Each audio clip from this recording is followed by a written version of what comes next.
Is there a discussion that will follow now, or what would you like me to do? So we'd like to take some questions from the audience. Okay, very good. Have them speak up into a microphone so that I can hear them.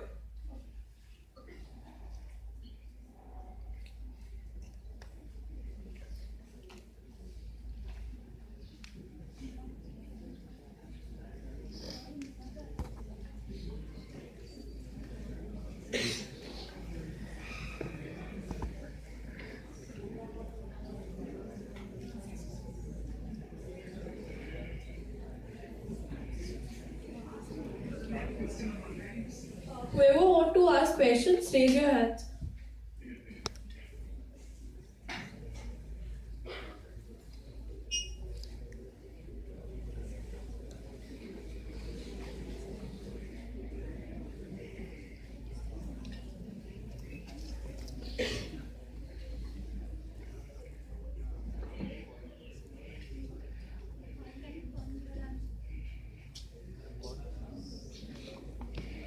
Yeah, I don't speak Hindi, so please translate Hindi.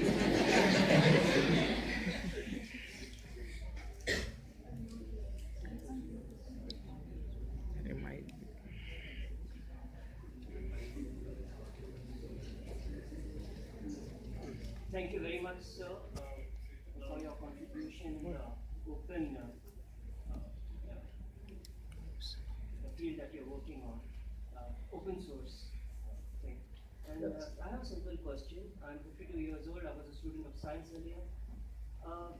How, given our understanding of the cell and the DNA, how much, at what point, if you have a healthy lifestyle, can the human lifespan be reached because of our understanding of it?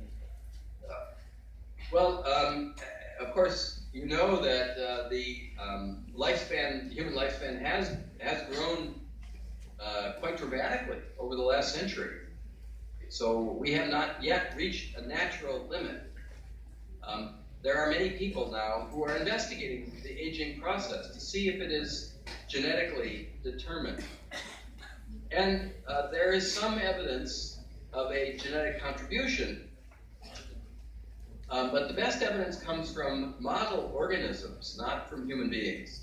So the genes that are required for a limited lifespan in humans have not yet clearly been demonstrated, but I believe we will understand that better.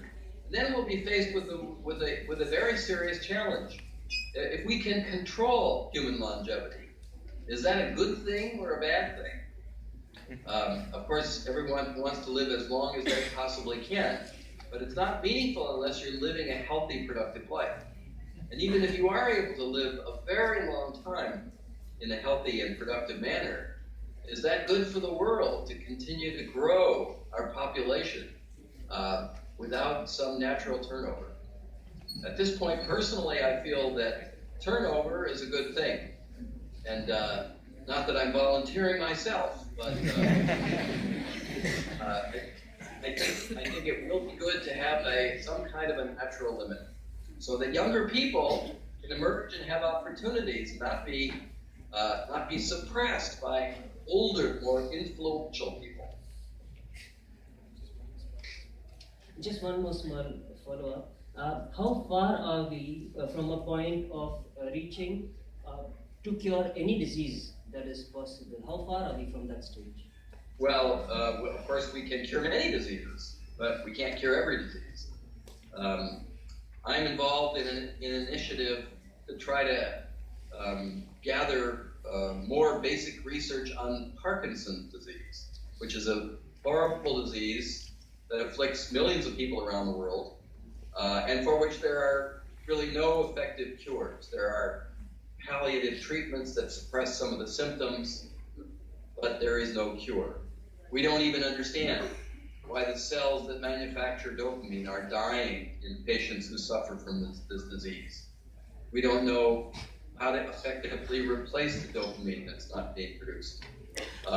But as I've just discussed in the past 40 minutes, there is a great progress in understanding genes that, when mutant, predispose to Parkinson's disease. And so an effort to understand those genes and how they intervene to create this disease will surely lead us to a better, certainly a deeper understanding, but ultimately more effective treatments and the cure. And this kind of approach of more basic research on disease mechanisms will also help us to cure the diseases that plague man, including cancer and heart disease. So I'm optimistic, but it requires a concerted effort on the part of all nations to support the basic research enterprise that gives rise to the fundamental discoveries that will lead to our curing these scourges of humanity. Thank you.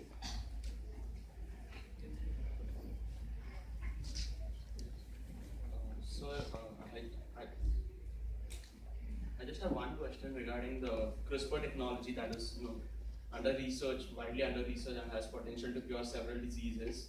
Yet they say that the uniqueness of the DNA can be reduced if this technology is implemented widely. So, what are your opinions on this thing? Well, I'm close to it here at Berkeley because my colleague Jennifer Doudna is one of the principals in the CRISPR revolution. The technology has revolutionized our ability to make changes in the human genome or in the genomes of a variety of organisms for which a traditional genetic approach has not been possible. But there are dangers. One danger is the human genome is 3 billion bits of information, and the CRISPR technique is not perfect. You can direct an insertion and a change to a particular locus, but you cannot do so with 100% precision.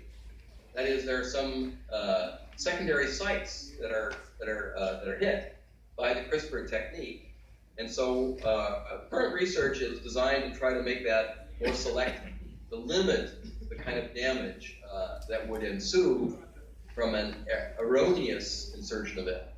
But it's being applied, and it will be being applied more in research now than in human genetic therapy. But there are absolutely applications that are on the horizon where the CRISPR technique can be used in treating and ultimately curing genetic diseases.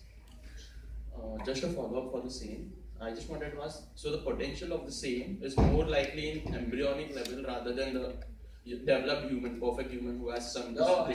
I think more the first applications will be in developed humans and not in changing the germline. That is fraught with a lot of ethical issues that will limit our research until we can really perfect the technique. But one example that's quite dramatic that could be applied, is being applied now, is in the development of a cure for HIV infection. You may know that HIV has a cell surface receptor called CCR5. One of the subunits of the receptor is CCR5. And that gene is not essential in the human genome. There are actually people who have a natural resistance to HIV because they have mutations in that gene.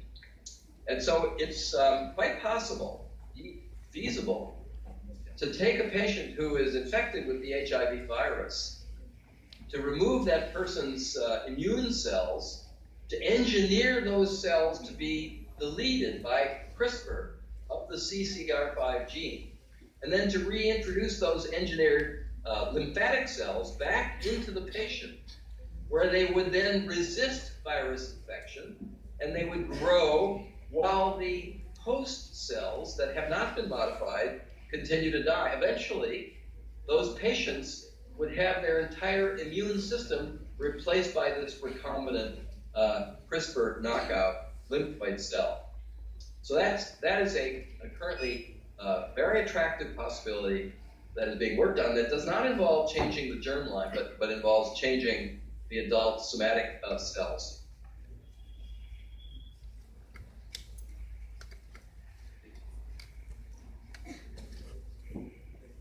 Thank you, sir. We would like to end our question and answer session here. Okay. Thank you for your precious time. Have a good Saturday. Happy. And we all wish you a very happy birthday. Thank you. Thank you.